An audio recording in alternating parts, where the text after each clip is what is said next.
The first Mortal Kombat game was probably perhaps the most fun that we've had because nobody was expecting anything from it. And then we had 4 guys working on the game, you know, so it was a very close-knit group. There was myself, John Tobias, John Vogel, and Dan Fortin. And there was no expectations, so everybody was kind of like leaving us alone in the corner while the other games were being worked on. Ed Boon and John Tobias back in '91 had an idea for a fighting game. John came to me and a bunch of other people.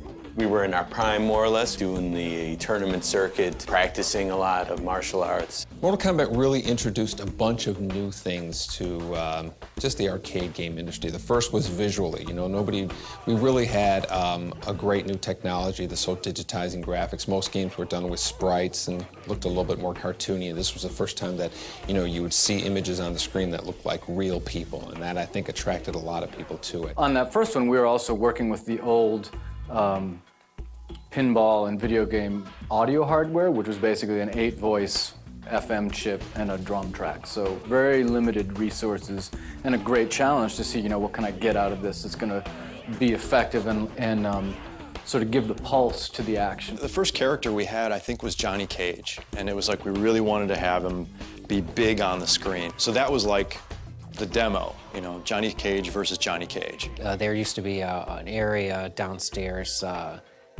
in the division between video and pinball, and right there was a bunch of games, and we would put them on test there. And the game was getting a lot of play, and people were really starting to get excited about it. When we got that first uppercut going, and when we got Scorpion Spear going, that's when people started coming into my office and playing the game a lot. Everybody suddenly took a bigger interest in the game, and all of a sudden there was expectations for the game. And then when we went on test and we saw everybody was kind of crowded around the machines and everybody going crazy, that was when we really had an idea that something was special. The story goes that Ed actually did the first fatality and showed people what it was.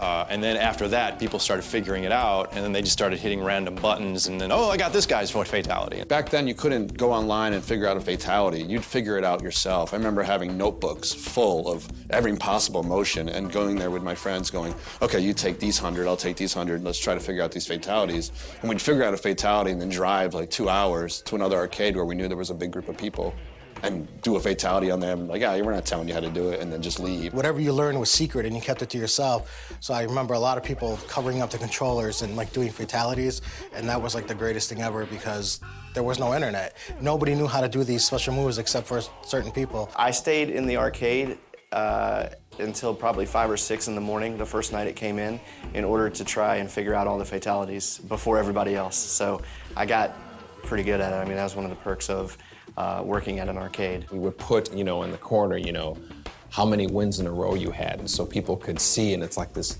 physically put a badge up there saying, you know, 50 wins in a row, 60 wins in a row, and we'd see some people, you know, 120 wins in a row, and they would be there for like 4 hours straight playing the game. Nobody could kick them off. When we had WaveNet in Chicago arcades, it would link up different machines from different arcades. One day, we went to Dennis's when they opened at 9 a.m., and on one quarter, we stayed there from 9 a.m. till 11 at night, and I think it was like 172 wins in a row playing against people online on WaveNet. Our goal after Mortal Kombat was to do a Star Wars game.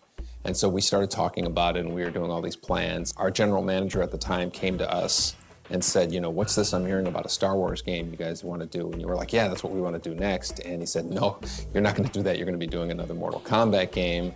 I remember eating with a group of us at some restaurant, and Ed said, you know, the president wants to do a sequel to Mortal Kombat, and it was kind of like, really? We're doing a sequel to this thing? You know, like, it was kind of unheard of. We just assumed we would move on to the next idea. When we got the green light to do the next game, everything just became, the goal was to make everything bigger and better. The graphics were better, we got a better camera to shoot the actors. We used a green screen or a blue screen, I'm not sure which one it was at the time.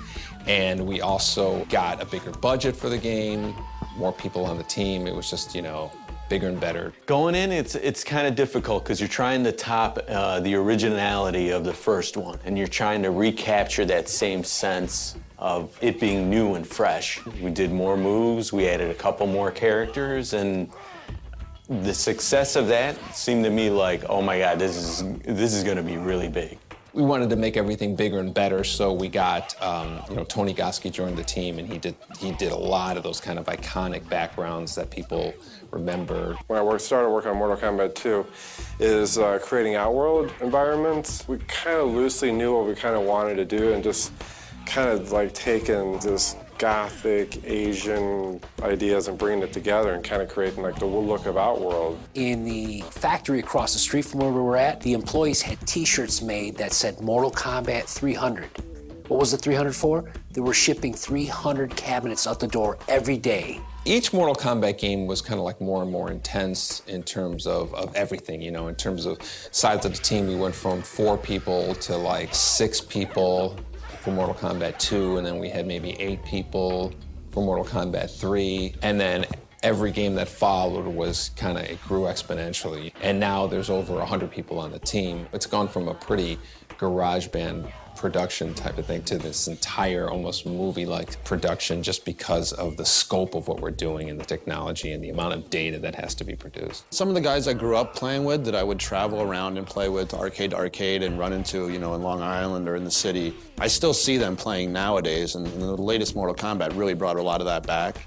And I'm really hoping to see a lot of the guys that I used to play with that are all, 35 years old now, jumping back online and really getting into it with each other, and I'm really looking forward to it. The re-release of these kind of brings that originality back. It brings that freshness back to a lot of people who haven't been exposed to this. And it's just as fun as the newer ones, and I think people accept it. In all honesty, I'm kind of glad this is coming out, because my son's a big MK fan. I mean, obviously his dad's Raiden, but showing him this and showing him, hey, this is how we came from this point, the originality of it, all the way up to what it is now. I've had at least 100 people tell me, I used to drive down to my local pizza place or a local 7-Eleven or something and play.